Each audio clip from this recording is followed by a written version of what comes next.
Und behindern dadurch andere Verkehrsteilnehmer. Ja, Ich fasse es nicht. Die Beispiele hier sind ja fast krasser als in der anderen Doku, Digga. Der Anzeigenhauptmeister auf Streife in Kassel mit Polizvieh.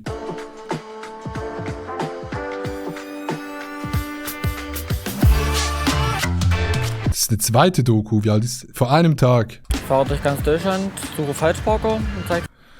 Aufgrund von zahlreichen Hasskommentaren werden Sie die Kommentarfunktion für dieses Video zu deaktivieren. Außerdem möchten wir darauf hinweisen, dass wir bereits Anfang Februar, also vor Spiegel TV, mit Niklas gedreht haben. beim Ordnungsamt an. Ich habe letztes Jahr 140.995 € erwirtschaftet, womit die Gemeinden auch was anstellen können. Ich habe davon nichts, ich kriege davon kein Geld. Ich denke mal, so jemanden wie ich hat es noch nicht gegeben, der in jeder Stadt, in jeder Gemeinde, in ganz Deutschland einen Falschparker angezeigt hat. Denkt ihr, das geht ihm noch wirklich um die Bußen oder geht es dem auch um die Challenge jetzt einfach? Einfach der krasseste zu sein. Niklas Mattei ist der selbsternannte Anzeigenhauptmeister. Mit der Bahn reist er durch die ganze Republik und Was hat er eigentlich hier so an diesem hat Schlüsseldings? eine Mission. Die Jagd nach Falschparkern. Heute ist er unterwegs in Kassel. Jeder noch so kleine Verstoß wird von ihm gemeldet. Was ist das hier? Was ist das, ein Auto? Was ist das? Warte, was hat denn das Auto Das ist ein Feuerzeug, der raucht. Da muss immer eine rauchen zuerst. der Fahrer falsch gemacht? Warum zeigen Sie den an? Das Fahrzeug hat keine Parkscheibe drin. Ja, und die Parkscheibe ist vorgeschrieben. Bereits seit 3 Jahren ist der 18-Jährige der Hüter für Recht und Ordnung. Sein Vorgehen ist dabei immer gleich. Verstoß Digga, das ist ja eine ganz andere Doku, aber der macht wirklich 1:1 das Gleiche. erkennen, Beweise sichern und wenn es sein muss, wird auch mal nachgemessen. Niklas kennt dabei kein Pardon. Ja, nee, aber jetzt ganz ehrlich, ich gebe mal noch ganz kurz meinen Take. Jeder hat ja schon seinen Take dazu gegeben, juckt auch niemand. Ich glaube einfach, dass dieser Dude ultra ein armer Kerl ist, der irgendwie keine Freunde hat oder ich kenne mich auch nicht mit diesen Krankheiten aus, aber ich würde jetzt so als Ultra-Laie sagen, irgendwie so Autismus irgendwas oder sowas in diese Richtung. Einfach ultra armer Dude, Digga, der in seinem Film lebt, so mäßig, ne? Der checkt das halt gar nicht, dass andere Leute das Shit finden und es ist halt ultra lustig für uns. Man kann sich drüber lustig machen, darf sich auch irgendwie, glaube ich, gewissermaßen drüber lustig machen, aber am Ende des Tages geht's ihm einfach Shit. Ja, ist einfach, ne? Ich check nicht, ob man aus sowas rauskommt, wenn du jetzt sagst, yo, oder ob man für sowas mäßig eine Theorie anbieten kann oder sagen muss, yo, ey, hast du sonst irgendein Problem und so, denkst du, der würde das machen und denkst du, man könnte den wirklich drehen, dass er so denken würde wie ein, ich sage jetzt mal in Anführungszeichen, normaler Bürger und das scheiße finden würde.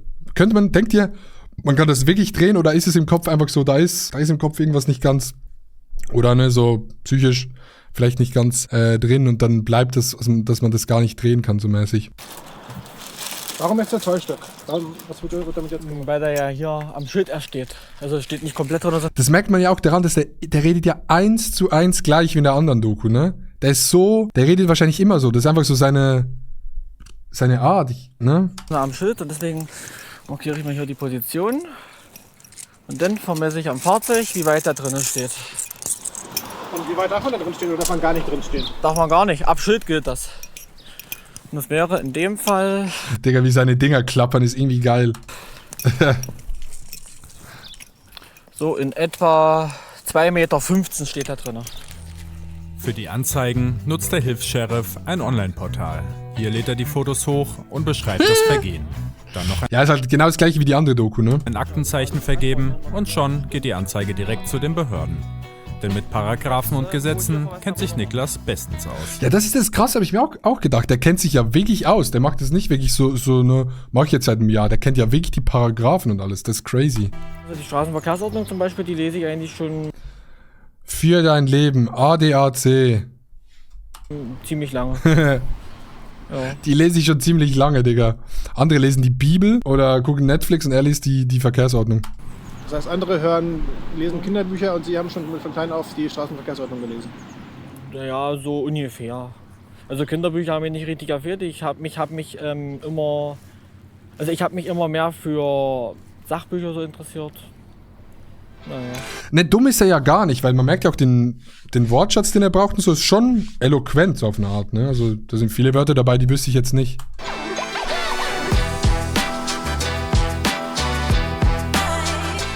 Laut eigenen Angaben hat Niklas im vergangenen Jahr über 4000 Falschparker angezeigt. Und jeden Tag kommen neue hinzu.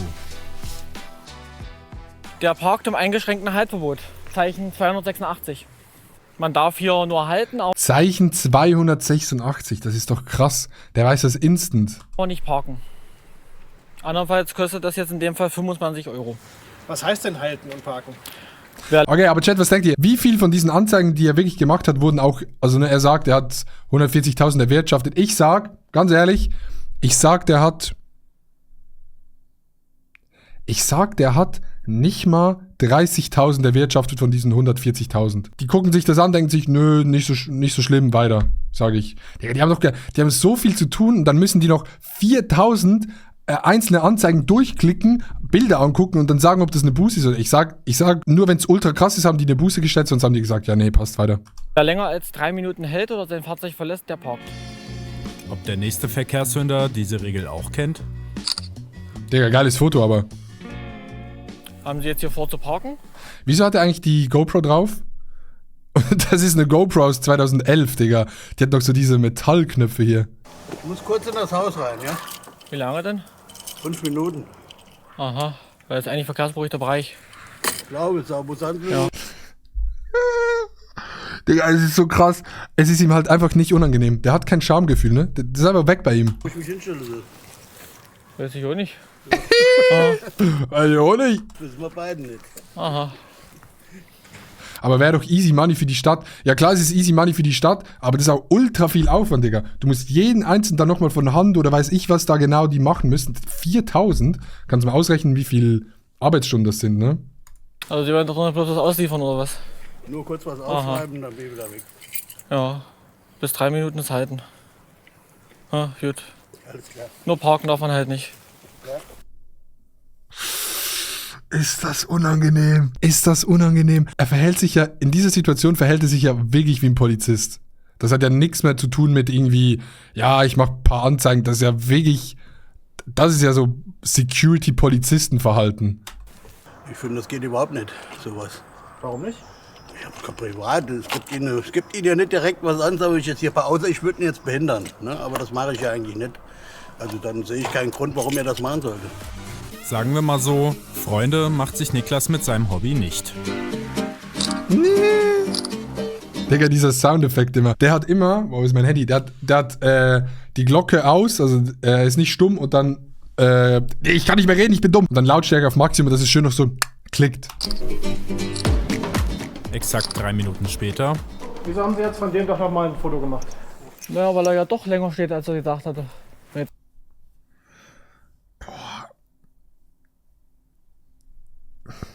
Das kann ja die Polizei nicht, die werden da keine Buße ausstellen. Nie im Leben. Nie im Leben werden die da eine Buße ausstellen. Nie. Digga, die werden diese Bilder sehen, wenn sie sich denken, ja, okay, gut, bupp.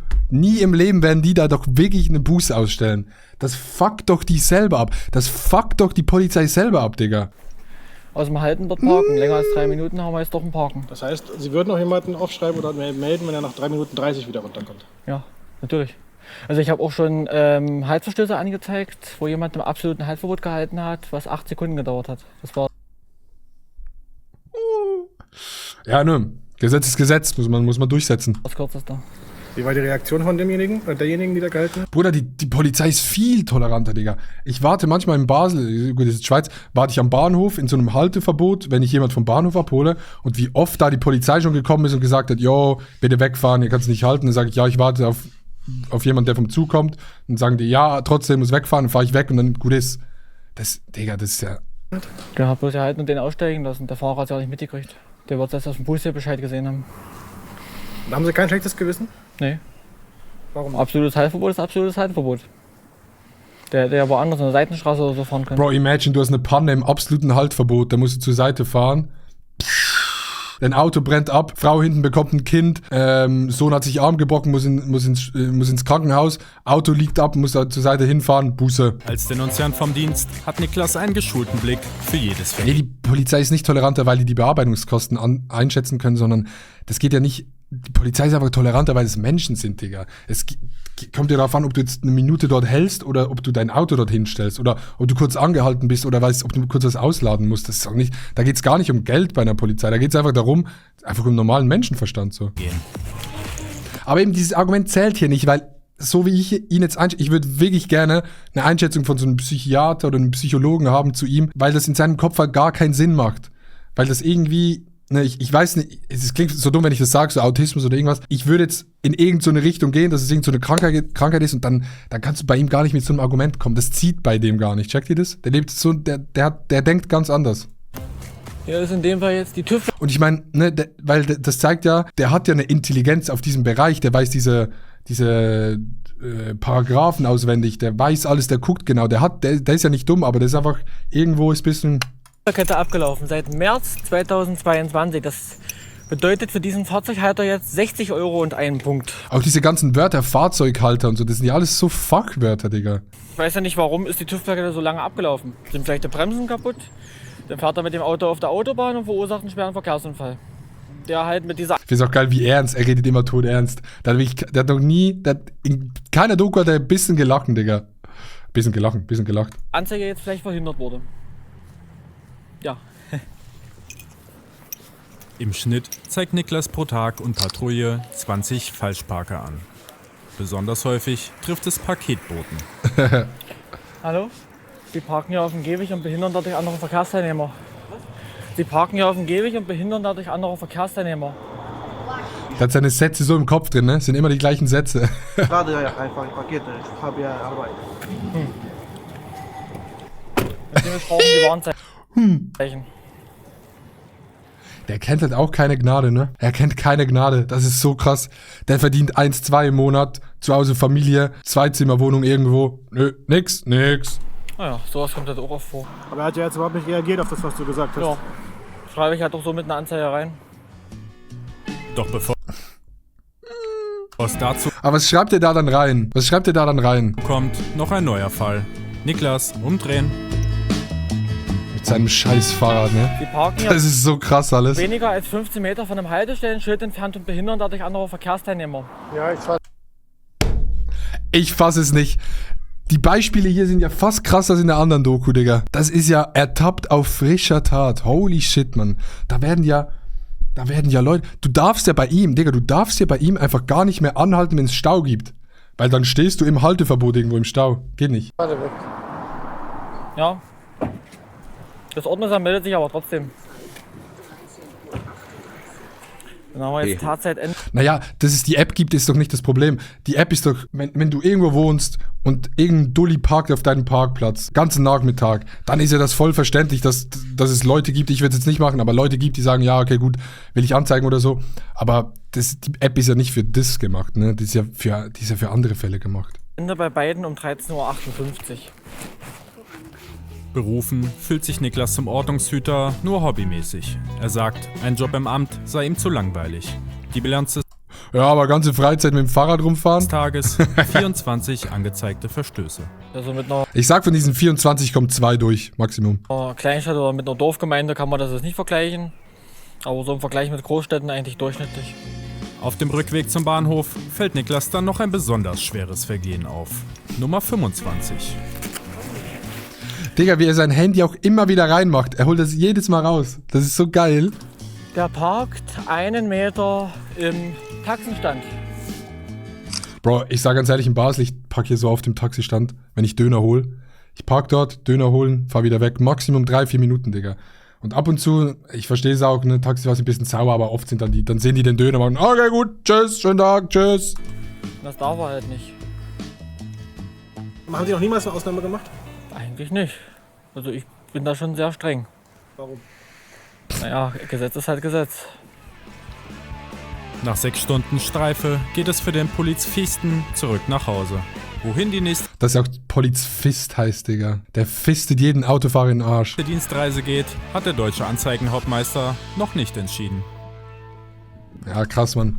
Ey, ich hoffe wirklich, also das Einzige, was ich hoffe, ist, dass dem nichts passiert. Das ist wirklich, ne, haben ja auch alle schon gesagt, aber jetzt ist halt wirklich, das haben so viele Leute gesehen und so viele Leute fuckt das so mies ab und so viele Leute würden ready sein, denen wirklich eine reinzudonnern. Ich will wirklich nicht, dass es passiert, aber es würde mich auch nicht wundern, wenn es passiert so mäßig.